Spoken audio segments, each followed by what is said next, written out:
예수님의 보배로운 피를 수혈받아 주 안에서 형제여 자매인 사랑하는 안진교회 가족 여러분, 5월의 햇살처럼 몸과 마음이 따사로운 하루를 보내셨습니까? 5가지 사랑의 언어라는 책에 보면 사람들은 대부분 사랑을 나타낼 때 5가지 범위 안에서 표현한다고 합니다. 그것은 인정하는 말, 함께하는 시간, 선물, 봉사, 스킨십인데요. 이 가운데에서 감사와 관련된 사랑의 언어는 인정하는 말입니다. 말로 하는 감사의 표현이 곧 사랑의 표현인 것이지요. 사랑하는 성도 여러분, 말씀으로 천지 만물을 창조하신 하나님, 그분의 존재 자체를 감사하며 찬양을 올려드리시고 가장 가까운 가족들에게도 인정하는 말로 사랑을 표현해 보세요. 죄는 하나님과 우리를 분리시키고 평강을 빼앗아 갑니다. 마귀는 우는 사자와 같이 두루 다니며 삼킬 자를 찾는다고 성경은 말씀하고 계십니다. 깨어있지 않으면 부지불식간에 마귀에게 틈을 주고 말지요. 오늘 이 하루를 보내시면서 생각과 마음과 입술의 문을 지키지 못하고 무너진 영역이 있었다면 잠잠히 주님 앞에 회개 기도를 하시고 주님의 보혈로 정결함을 입으십시오. 요즘 새벽 예배 때 사도행전 말씀을 묵상하고 있습니다. 오순절 성령 세례 이후 완전히 새 사람으로 변화된 예수님의 제자들이 모진 핍박과 사탄의 방해 속에서도 담대하게 복음을 전하며 하나님의 나라를 확장시켜 나가는 모습이 큰 도전이 되며 가슴을 뜨게 합니다. 사도행전의 주제는 하나님의 나라입니다. 예수님께서 이 땅에 전하신 것은 하나님의 나라의 기쁜 소식, 곧 복음이지요. 예수께서 이르시되 내가 다른 동네들에서도 하나님의 나라 복음을 전하여야 하리니 나는 이 일을 위해 보내심을 받았노라 라고 누가복음 4장 43절에서 말씀하십니다. 하나님의 나라는 현재의 삶과 긴밀하게 관련되어 있습니다. 예수님께서 임재하셨다는 사실은 그 나라가 이미 지상에 도래함을 의미하니까요. 사람들의 눈으로 볼 수 없다 해도 그 나라는 우리의 현실 속에 존재합니다. 즉, 하나님의 나라는 하나님의 통치와 하나님의 임재로 하나님의 백성을 다스리는 나라입니다. 하나님의 나라는 이미 도래했지만 다른 한편으로는 아직 완전히 이루어지지 않았습니다. 하나님의 나라는 예수님의 재림 때 완성됩니다. 오늘날 이 시대는 주님의 승천과 재림 사이의 중간 시대입니다. 벌써 already와 아직 아니, 난 옛 사이에서 현재적이며 종말론적으로 나타나는 하나님의 나라라고 말할 수 있겠습니다.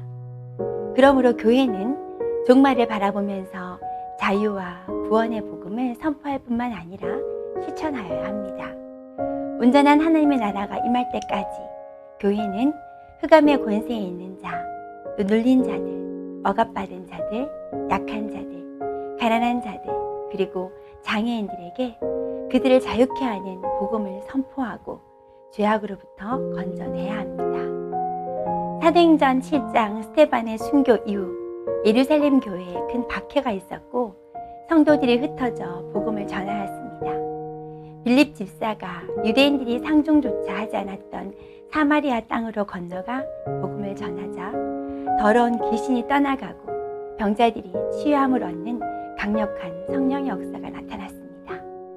복음은 수많은 증인들을 통해 박해와 죽음의 장벽을 뚫고 땅끝까지 뻗어가며 하나님의 나라가 확장되었습니다.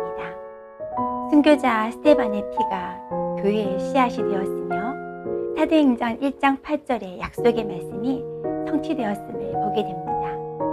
선교는 순종하는 교회 공동체와 성도들을 통로 삼아 하나님께서 친히 하십니다. 사랑하는 성도 여러분, 우리 그리스도인들은 하나님의 나라 활동에 동참하도록 부름을 받았습니다. 우리는 하나님의 나라 희망을 투명하게 드러내기 위해 이를 말과 행위로 증언하도록 복음을 위해 부름을 받은 존재임을 잊지 마십시오. 선교지와 선교사님들을 위해 기도와 후원을 하고 계신가요? 바울 영화에 보면 곧 처형을 앞두고 있는 사도 바울이 불신자 모리셔스 교도소장에게 하나님의 나라를 설명하며 복음을 전하는 장면이 나옵니다. 배를 타본 적이 있습니까? 눈앞에 드넓은 바다를 상상해 보십시오. 몸을 구부려 바닷물을 손에 담아보세요. 물은 그 즉시 손가락 사이로 새기 시작해서 빠져나가 버립니다. 인간의 삶은 그 물과 같습니다. 태어나서 죽을 때까지 손으로 빠져나가듯이 사라져 버리죠. 우리가 세상에서 소중하게 여겼던 것들과 함께 말입니다. 하지만 내가 사는 이유인 하나님과 그분의 나라는 나머지 전체 바닷물과 같습니다. 인간은 손에서 새어나가는 그 물 한 줌을 위해 살지만 예수 그리스도를 따르는 자들은 그 끝이 보이지 않는 광활한 바다를 위해 삽니다. 라고 말입니다. 손가락 사이로 새어나가는 물 한 줌이 아니라 끝이 보이지 않는 광활한 바다와 같은 하나님의 나라를 위해 자신의 삶 전부를 들여 헌신하는 선교사님들의 가정과 사역을 위해 중보기도 해주십시오. 우리의 자녀들과 목장 식구들은 예수님의 생명으로 살고 있나요?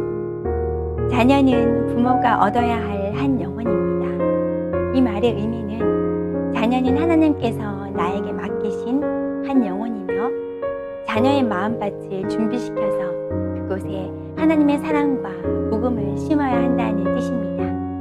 또한 하나님을 믿는 나의 자녀로 태어나 교회를 다니고 있으니 구원은 따놓은 당상이 아니라 한 집에 사는 내 자녀라도 언제든 세상에 빼앗길 수 있다는 의미입니다. 부모는 가정을 작은 교회로 여기고 자녀를 한 영혼으로 바라보며 가정 목회를 하셔야 합니다. 우리의 소중한 자녀를 하나님의 사람으로 세워가기 위해 변화되어야 할 점은 무엇이 있을까요? 말씀의 거울에 비춰보며 자기 점검을 하시고 이 시간 함께 기도하시겠습니다. 하나님 아버지, 우리를 흑암의 권세에서 건져내사 하나님의 나라로 옮겨주시고 자녀 삼아주신 아버지의 은혜에 감사를 드립니다. 생명을 살리는 이 귀한 복음이 우리 안에만 갇혀있지 않고 민들레 홀씨처럼 개인의 삶의 자리에 씨앗이 되어 심겨져서 아름다운 구원의 열매를 맺어가기를 소망합니다. 생명 살리고 하나님의 나라를 확장시켜 나가는 일에 우리 안중교회와 성도님들이 사랑의 수고를 기쁨으로 감당하게 하옵소서. 구하는 자에게 더 좋은 것으로 응답하여 주시는 예수님의 이름으로 기도드립니다.